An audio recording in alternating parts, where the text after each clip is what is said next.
So this is the second annual Just 100. It's our list of the 100 companies that are doing right by America. How are they doing in terms of worker treatment? Are they treating their customers well? This is a big one this year. Privacy is a huge issue. We also look at how well do they treat the environment? What's their record on human rights issues around the world? And the theme that kind of emerged this year was one of self-regulation. We are finding that some of the best companies in America are actually stepping in and putting their own sorts of regulations out there. The government isn't telling them to do this, but the market is. Their investors are, their customers are. So for instance, Microsoft, they're the #1 company on the list. They score very well across all the metrics we looked at. They have an internal carbon tax. The CFO literally taxes the different Microsoft business lines based on their carbon output. And based on that carbon output, then the businesses have to pay a tax. They're doing it because it's good for the environment and ultimately it's good for business. We sent out our tech reporter, Konrad, to Seattle, and this is what he told us about his view on how Microsoft behaves. It was really interesting to see everything firsthand. We did a field trip to this industrial neighborhood where, this experimental data center using fuel cells was being tested.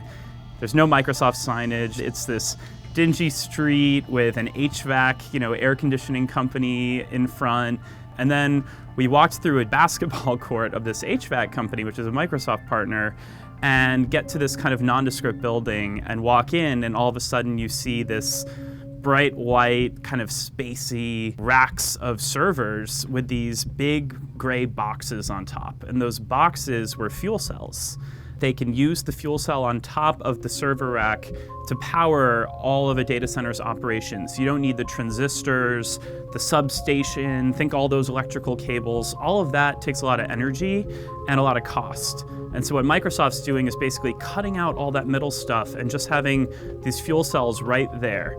Fuel cells are too expensive today for a lot of commercial use, but Microsoft hopes that if they can prove this demand and build out these big data centers using fuel cells, they can drive down the prices and make this a much more eco-friendly and cost-friendly solution. And I think that speaks to sort of the cool thing that Microsoft is doing and that I saw there, which is a lot of conscious environmental efforts that also impact their bottom line. Here's what CEO Satya Nadella had to tell us himself.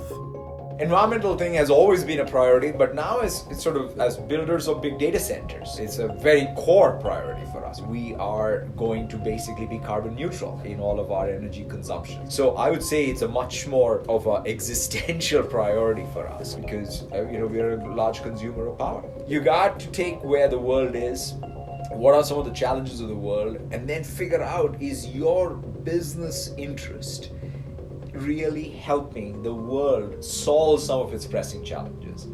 If not, then we have a problem. So where does all this good corporate behavior leave us? I genuinely don't know. It kind of gets back to the question I asked myself a lot through this reporting process, which is how much of a difference are all of these companies making? As an investor, it leaves you in a position to make more money if you want to invest in companies that are doing well for the world.